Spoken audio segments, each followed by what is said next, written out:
Have you ever wondered what latex paint really is? Let's explore this popular paint type together. Latex paint is actually water-based.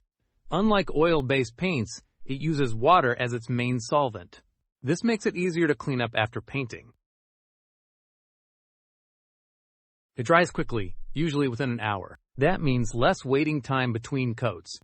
According to the Paint Quality Institute, this speeds up painting projects. Latex paint is also known for being more environmentally friendly. It emits fewer volatile organic compounds, or VOCs. This makes it safer for indoor use. Because of these features, latex paint is widely used for walls and ceilings.